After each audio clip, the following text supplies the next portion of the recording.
ini palang pintu hati kita sekarang. Dulu jasmania memang. Karena kita sudah kehilangan kemuliaan Tuhan.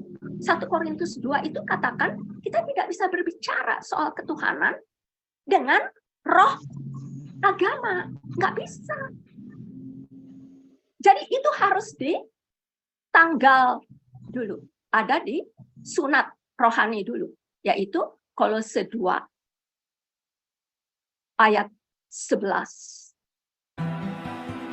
Dalam Dia kamu telah disunat, bukan dengan sunat yang dilakukan oleh manusia, tetapi dengan sunat Kristus, yang terdiri dari penanggalan akan tubuh yang berdosa. Baru Tuhan mau kita dijadikan tabernakelnya. Tapi salib itu harus dipenuhi dulu di Bukit Golgota. Melalui Taman Getsemane.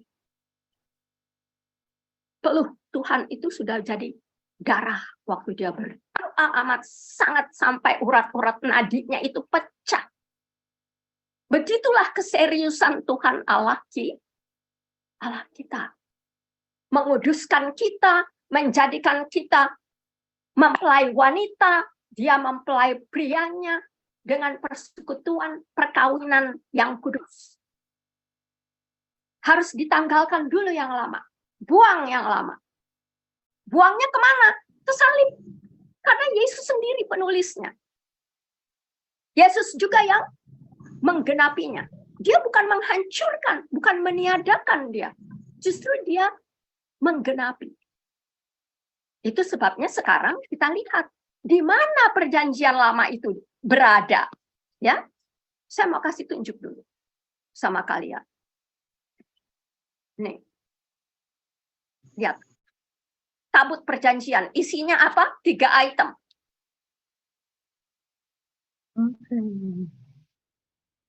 Hallelujah to the King of Glory. Ya, jadi kalian bisa lihat ya, isinya itu. Ya, 1 pot mana? Yesus bilang, aku tidak mengingat dosa-dosamu lagi. Apa yang terjadi di pot mana ini? Murung-murungnya orang-orang Israel pada waktu itu hanya dikasih mana, tetapi dibandingkan mana ini dengan apa? Dengan makanan-makanan duniawi di Mesir. Makanya saya katakan, karena Allah kita adalah Allah kasih, dia tidak bisa berubah, maka kerjanya terus mengasihi, mengampuni, dan memberkati. Perhatikan 1 Korintus 13 itu. Ya.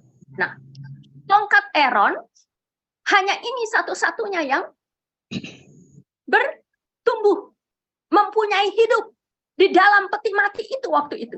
Tabut perjanjian ini bagi orang Yahudi itu tanya sama mereka, apa sih tabut perjanjian itu? Peti mati, peti coffin. Coffin itu artinya peti mati. Sudah mati. Sudah tidak ada lagi tuntutan-tuntutannya. Karena Yesus sudah memenuhinya. Dan ditanggung di dalam tubuh Yesus dan hidup Yesus sekarang. Nah ini, 2 tablet batu ini,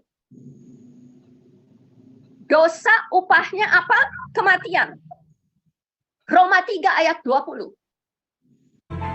Sebab tidak seorang pun yang dapat dibenarkan di hadapan Allah oleh karena melakukan hukum Taurat. Karena justru oleh hukum Taurat, orang mengenal dosa. Jadi ini hukum dosa dan yang upahnya kematian. Hukum Taurat itu hukum dosa dan kematian. Jangan lagi anak-anak, teman-teman, saudara-saudara mencekokin perjanjian lama terus. Hukum Taurat terus. Tidak. Perjanjian lama hanya untuk dipelajari. Tidak untuk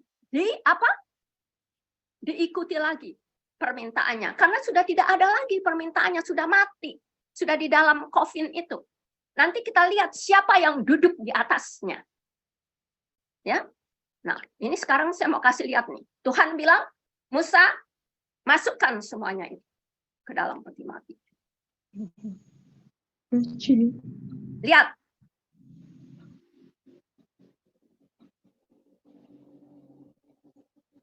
Sengaja saya ambil waktu supaya kalian tuh bisa lihat benar-benar ada di mana. Tuh, masuk. Keluar masuk. Tutup. Siapa yang duduk di atasnya nih? 2 malaikat Tuhan. Duduknya pun menyembah.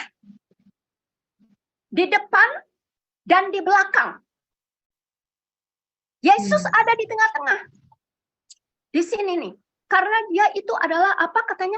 Shekinah. Apa itu arti Shekinah? Tabernakel glorinya Allah Bapa Maha Kuasa. Maha Kasih. Nah, di atas itu ada darah. Darahnya Yesus. Pada waktu perjanjian lama, hanya dilakukan 1 kali 1 tahun. Itu sebabnya saya waktu itu mendengar dari Bapak Pendeta yang sana itu, yang menghipnotis sejenak saja teman kita itu yang sekarang menjadi antikris. Perjamuan kudus bagi mereka itu hanya 1 kali 1 tahun. Tetapi di dalam Yesus, 1 Korintus 11 katakan, sebanyak mana kamu lakukan ini, ingatlah akan aku, si juru selamatmu, si kasih, dan si pengampun kalian. Sebab apa yang telah kuteruskan kepadamu, telah aku terima dari Tuhan, yaitu bahwa Tuhan Yesus, pada malam waktu ia diserahkan, mengambil roti, dan sesudah itu ia mengucap syukur atasnya. Ia memecah-mecahkannya dan berkata, "Inilah tubuhku yang diserahkan bagi kamu. Perbuatlah ini menjadi peringatan akan aku." Demikian juga ia mengambil cawan sesudah makan, lalu berkata, "Cawan ini adalah perjanjian baru yang dimeteraikan oleh darahku. Perbuatlah ini setiap kali kamu meminumnya, menjadi peringatan akan aku.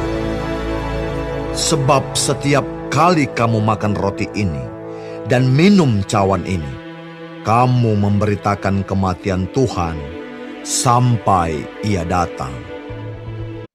Jangan ingatkan Yesus lagi akan pot mana, Torah, perjanjian lama tuh, sama tongkatnya Aaron. Karena Yesus berasal dari suku apa? Suku Yahuda. Bukan dari suku Levi. Jadi Yesus tuh sudah menggenapi semua pendeta-pendeta harus dari suku Levi kalau menurut orang Yahudi yang lama. Sekarang mereka sudah percaya dengan Yesus Kristus dari suku Yahuda. Makanya Yesus dikatakan the King Lion of Judah.